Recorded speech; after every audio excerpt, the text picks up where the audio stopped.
بسم اللہ الرحمن الرحیم. السلام علیکم. ابتدا رب العزت کے نام سے جس نے جان دی جہان دیا. درود و سلام محمد و آل محمد پر. آئیے ان کے ساتھ ناصر نقوی حاضر خدمت ہے. ناظرین، جنگ اور صرف جنگ. دنیا بھر کی توجہ جنگ کی جانب ہے، لیکن جنگ بندی ہوئی ہے اور دونوں جانب سے دھمکیاں اور اس کے سلسلے میں افواہیں اور خبریں بہت گرم ہیں. بلکہ پٹرول کی قیمت پھر بڑھ چکی ہے، یعنی انٹرنیشنل سطح پر بھی 105 تک جا چکی فی بیرل. اب معاملات کدھر جا رہے ہیں؟ اگر اس پہ گفتگو کریں تو بات وہی ہے کہ معاہدہ اٹل ہے، معاہدہ ہوگا، کب ہوگا، کیسے ہوگا، کیوں ہوگا، ابھی اس کے بارے میں کچھ نہیں کہا جا سکتا. لیکن کچھ حالات ایسے ہیں، کچھ واقعات ایسے ہیں کہ جس کے تحت ہی ہونا ہے. جس میں سب سے پہلی بات جو ہے وہ یہ ہے کہ چین کا دورہ کرنا ہے ٹرمپ نے، اور ٹرمپ نے 4 نکات دیے تھے. اس میں پہلی بات تھی کہ بنائے ہرمز کھولی جائے، مسئلہ حل کیا جائے، جنگ یعنی ایران سے معاملات طے کیے جائے. اور ایران کے وزیر خارجہ عباس عراقچی بھی گئے تھے چین، ان کو بھی یقین دہانی کرائی تھی. پھر انہوں نے بھی رابطہ کیا تھا، برطانیہ سے بھی رابطہ کیا تھا، باقی جگہ سے بھی رابطہ کیا تھا، اور رابطے ان کے بھی جاری ہیں اور پاکستان کے بھی رابطے جاری ہیں، کیونکہ پاکستان واحد ثالث ہے. اب صورتحال کیا؟ ٹرمپ سہم گئے اور سلامتی یعنی جو اپنی سلامتی کونسل اس کا اجلاس بلا لیا. امریکی جاسوس کو ایران نے دے دی پھانسی. زرداری اسٹیبلشمنٹ لڑائی کا شور، اور مراد سعید کی نقاب کشائی. یہی نہیں، حکومت پاکستان نے جو کہہ رہی ہے کہ بالکل مضبوط حکومت ہے، ٹھیک ہے، اس نے ایک بار پھر اپوزیشن کو مذاکرات کی دعوت دے دی. یہ بھی ساری باتیں بڑی اہم ہیں. ان تمام باتوں کی تفصیلات آپ کو بتاؤں گا، لیکن پہلے آپ سے گزارش آئی ہے ان کو سبسکرائب کریں، لائک کریں، گھنٹی کا بٹن دبانا بھولیں اور اپنی قیمتی رائے کا اظہار اپنی شخصیت کے مطابق کریں. جی ناظرین، حکومت نے اپوزیشن رہنما قومی اسمبلی کے محمود اچکزئی کو دعوت دی ہے کہ آئیں بیٹھ کے معاملات طے کرتے ہیں، کیونکہ جمہوری انداز یہی ہے کہ گفتگو کی جائے بیٹھ کے. محمود اچکزئی نے پہلے حملے میں تو انہیں فارغ کر دیا، انہوں نے کہا نہیں جی کوئی مذاکرات نہیں. لیکن بعد میں جب ان سے تفصیلات حاصل کی گئی تو پتہ ہی لگا، وہ کہہ رہے ہیں کہ جہاں وہ کہا جا رہا ہے کہ وزیر اعظم ہاؤس آ جاؤ، ایوان میں آ جاؤ، وہاں ان سے ملاقات نہیں ہوئی، غیر جانبدار جگہ پہ ہوگی. اور پھر انہوں نے رضامندی کا اظہار کیا کہ رانا ثناء اللہ، جو کہ پی ٹی آئی بہت جن کو متنازع سمجھتی ہے، ان کی ٹرولنگ بھی کرتی ہے، لیکن انہوں نے کہا رانا ثناء اللہ کے گھر آ کے مذاکرات بات چیت ہو سکتی ہے، جو شاید ہو ہی جائے، اللہ کرے ہو جائے، اس میں کیا حرج ہے. بہت سے مسائل مذاکرات سے حل ہوتے ہیں، لڑائی سے، جھگڑے سے، جنگ سے نہیں ہوتے، چاہے انٹرنیشنل ہو چاہے نیشنل ہو. اب دوسری بات کریں تو وہ یہ ہے کہ امریکی جاسوس کو ہوئی ہے پھانسی. ایران نے ایک گرفتار کیا تھا 2025 میں، اور اس کا نام تھا عرفان شکور زادہ. اس پر الزام تھا اور وہ ثابت ہو گیا کہ اس نے اپنے اداروں کے، قومی اداروں کی معلومات جو ہے وہ اسرائیل کو یا امریکن ایجنسیوں کو دی ہے، لہٰذا اس کو پھانسی دے دی.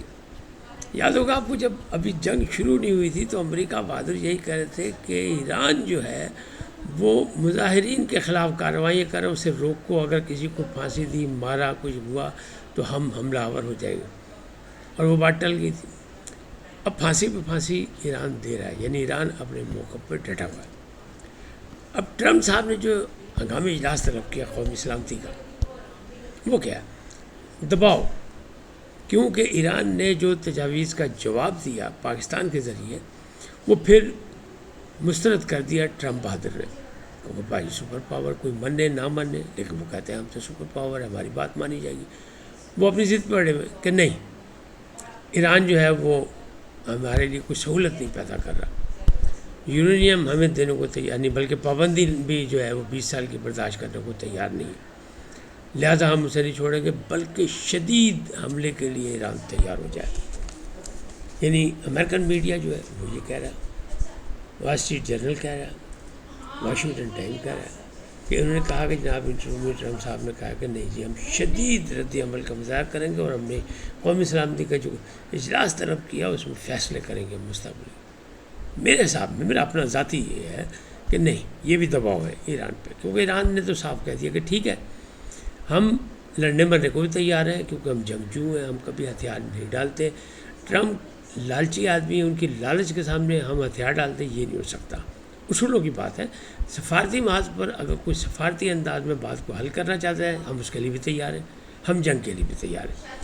تو یہ وہاں سے دو ٹوک جواب آیا جس پہ ناراض ہے، غصے میں ٹرمپ بہادر صاحب وہ کہہ رہے ہیں کہ ہم نے جناب ایک بڑی زبردست ایسی میرین بھیجی ہے اپنے جنگی بحری بیڑے کی طرف جو نبٹ لے گی ایران سے، اور وہ زیر زمین یعنی زیر سمندر بھی جو ہے کارروائی کرے گی، بارودی سرنگیں بھی صاف کرے گی، اور ان کی جو حرکتیں ہیں نا جو ڈولفن انہوں نے بنائی اور دوسری جو ہے ان پر بھی وہ وار کرے گی۔ کیا ہوتا ہے کیا نہیں فی الحال مشکل لگ رہا ہے، لیکن بات جائے گی وہی کہ معاہدہ کہاں گیا ہے، جنگی معاہدہ کہاں گیا ہے؟ جنگی معاہدہ وہی ہے جو انہوں نے کانگریس میں پیش کیا ہوا ہے۔ سروے پہ سروے کرائے جا رہے ہیں امریکہ میں، اور وہ یہ کہہ رہے ہیں کہ تیل کی قیمتیں، دنیا کی معاشی صورتحال، اس سب پہ لوگ ناراض ہیں، اور ان کی مقبولیت میں کوئی 19-20 یعنی بہت نیچے چلی گئی تھی، سنا پھر بہتر آ گئی ہے، کوئی تھوڑی سی بہتری ہو گئی، لیکن کوئی ایسی قابل فخر انداز میں نہیں ہوئی۔ دوسری جانب برطانیہ کے وزیر اعظم، ان کی پارٹی جو ہے وہ کونسلرز کے الیکشن میں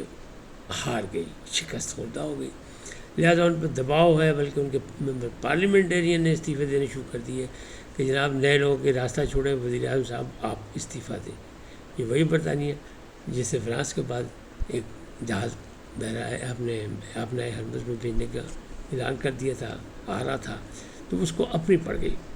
اب جو لوگ دائیں بائیں کوشش کر رہے تھے رجیم چینج کی، امریکہ بعد میں بھی لگ رہا ہے کہ اپنی ان کی رجیم چینج ہوگی، ایران کی تو رجیم چینج نہیں ہوئی۔ ویسٹرن میڈیا یہ کہہ رہا ہے کہ جناب دنیا میں جہاں جہاں امریکہ نے اپنی وارداتیں ڈالی، چاہے وہ عراق ہو، افغانستان ہو، ویتنام ہو، ہوئی ان کو شکست، لیکن پھر بھی وہ اس انداز میں واپس لوٹے کہ ان کی سپر پاوری خطرے میں نہیں پڑی۔ لیکن اب ایران کے مقابلے میں ان کی سپر پاوری جو ہے وہ خطرے میں، ان کا قائم رہنا، اس کا قائم رہنا بہت مشکل ہے۔ تو اس کو قائم نہیں رکھ سکیں گے، چاہے انہیں شکست ہو، چاہے یہ فتح کا اعلان کریں، چاہے کچھ بھی ہو جائے۔ حالات بہت خراب، نقصانات بھی بے تحاشا ہو گیا، اسلحے کا نقصان بھی ہو گیا، سب کچھ ہو گیا۔ اب دوسری جانب سے جو سعودی عرب کے ایک انٹیلیجنس چیف تھے سابق، ان کا نام ہے فیصل، یعنی تو وہ جو انہوں نے کہا ہے کہ ان کا کہنا یہ ہے کہ نہیں، ترکی فیصل، تو ان کا کہنا یہ ہے کہ جناب ہم تو بچ گئے، ہمیں اسرائیل نے پھنسانے کی کوشش کی کہ ہم ایران جنگ میں شامل ہو جائیں۔ اگر ہم یہ غلطی کر دیتے، ہماری حکومت یہ غلطی کر دیتی، اسے بڑی سمجھداری سے، بڑی سبکدستی سے اپنی جان بچا لی، اگر وہ یہ غلطی کر دیتی تو ہمارے ہزاروں لوگ، ہمارے نوجوان بے موت مارے جاتے، اور ہم اسرائیل کی جنگ میں، ہماری اپنی جنگ نہیں تھی، اس میں مارے جاتے۔ اچھا، اس بات کو تقویت دیتے ہیں مشرق وسطیٰ کے دوسرے ممالک بھی، وہ اس سوچنے پہ مجبور ہو گیا کہ جناب ہمارا تو محافظ تھا امریکہ بہادر، تو امریکہ بہادر نے اس جنگ میں ساری حفاظت، جنگ بھی کی اسرائیل کے کہنے پر، حفاظت بھی کی اسرائیل کی، ہمارے لیے کیا کیا؟ ہمیں تو تباہی ملی اور کچھ نہیں ملا۔ تو وہ بھی سوچنے پہ مجبور ہو گئے۔ تو اس کا مطلب کیا ہے؟ اس کا مطلب یہ ہے کہ مشرق وسطیٰ سے بوریا بستر گول ہوگا امریکہ بہادر کا، شکست کی صورت میں بھی، فتح کی صورت میں بھی، جو اعلان کرنا وہ کر لے، ایران پیچھے ہٹنے کو تیار نہیں۔ معاملات کیسے حل ہوں گے؟ جیسے میں کہہ رہا ہوں کہ یہ معاہدہ ہوگا، تو معاہدہ میں اس بات پہ ہی کہہ رہا ہوں کہ 4 نکات جو چین کے ہیں وہ اہم ہیں، اس میں اپنائے ہرمز سب سے اہم ہے کہ دنیا کے لیے اس وقت ایٹم بم جو ہے وہ ہے کہ معاشی طور پر اگر مر جائے گی دنیا، کاروباری سرگرمیاں ختم ہو جائیں گی، فیکٹریاں بند ہو جائیں گی، تیل کہیں سے نہیں ملے گا کسی کو، توانائی کے بحران بن جائیں گے، تو کیا ہوگا؟ یہی کچھ ہوگا نا، موت ہی واقع ہوگی، سارے معاملات تو گڑبڑ ہو گئے۔ اور یہ بھی کہا جا رہا ہے کہ اگر یہ فوری طور پر اپنا ہرمز کھل بھی جائے تو اس کے جو اثرات ہیں اس میں بھی مہینوں سال لگ جائیں گے، اور خالی اس کے نہیں، جنگ کے اثرات کے بھی جو ہے واپسی آتے ہوئے تمام ممالک کو، چاہے مشرق وسطیٰ کے ہوں، امریکہ ہو، یا معاشی طور پر دوسرے دنیا کے ممالک ہوں، غریب ملک ہوں، امیر ملک ہوں، انہیں واپسی کے لیے مہینے نہیں برسوں چاہیے ہوں گے۔ تو پھر پاجی وہ پوچھے ٹرمپ بہادر کو پھر کی کھادا جائے کی کمایا جائے. اب بات کرتے ہیں کہ ٹرمپ سہم گئے. ٹرمپ بہادر تقریر کر رہے تھے, آپ کو پتہ ہے بڑے وہ آل راؤنڈر ہیں, وہ ریسلر بھی ہیں, تاجر بھی ہیں, ان کے بالکل اتار چڑھاؤ عجیب و غریب ہوتے ہیں, لیکن بڑے زوردار تقریر کر رہے تھے کہ اچانک سہم گئے اور فرمایا میں سمجھا کہ شاید کوئی ڈرون یہاں بھی آ گیا. لوگوں نے ہنسے کہہ تھا کیا, پرندوں کی آواز آئی تھی اور وہ پرندے کی آواز سے سہم گئے. تو یہ حالات تھے عین ہے کہ ماضی کا ریسلر آج جب ہاتھوں ہاتھ پڑے جنگ میں آئی, صدر ہوتے ہوئے بھی وہ گھبرا گئے کہ امریکہ میں بھی کچھ ڈرون آ سکتا ہے, حالانکہ ایران کی اپروچ وہاں تک نہیں. اب معاملہ کرتے ہیں کہ صدر زرداری اور اسٹیبلشمنٹ کی لڑائی کا مسئلہ وہ وہی ہے جو میں کہہ رہا ہوں. بڑے بھی لاگت بڑے بڑے لوگ نامی کریں بھائی لڑائی پیپلز پارٹی کا ستیاناش, زرداری صاحب کی چھٹی فلانا, بلکہ کئیوں نے کہہ دیا کہ یہ وزیر اعظم صاحب بھی جا رہے ہیں. وزیر اعظم صاحب ہمارے نہیں جا رہے, وزیر اعظم صاحب برطانیہ کی جانے کی تیاری ہے اور وہاں کئی دفعہ اس سے تبدیلی ہو چکی ہے, ان سے استعفیٰ مانگ لیا گیا ہے. لیکن ہمارے وزیر اعظم صاحب کہیں نہیں جا رہے, نہ زرداری صاحب کہیں جا رہے ہیں.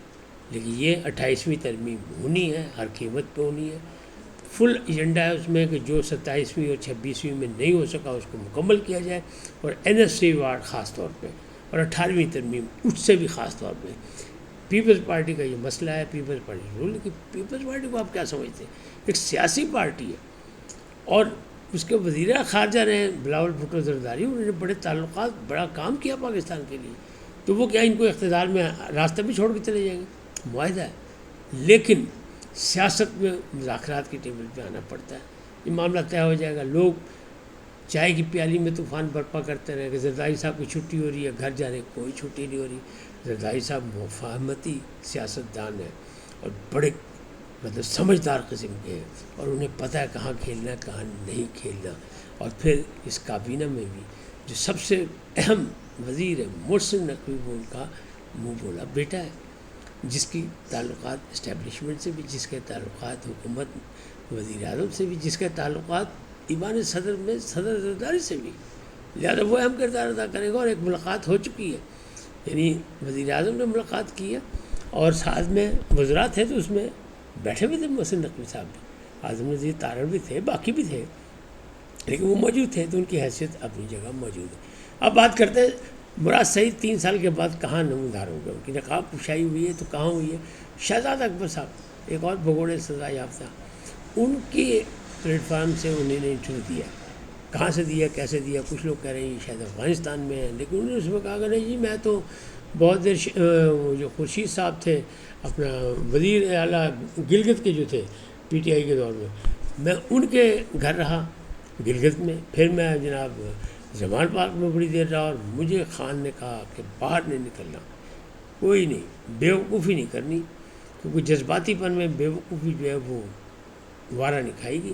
لہٰذا آپ نے منظر عام پہ نہیں آنا, آپ نے پوشی رہنا ہے.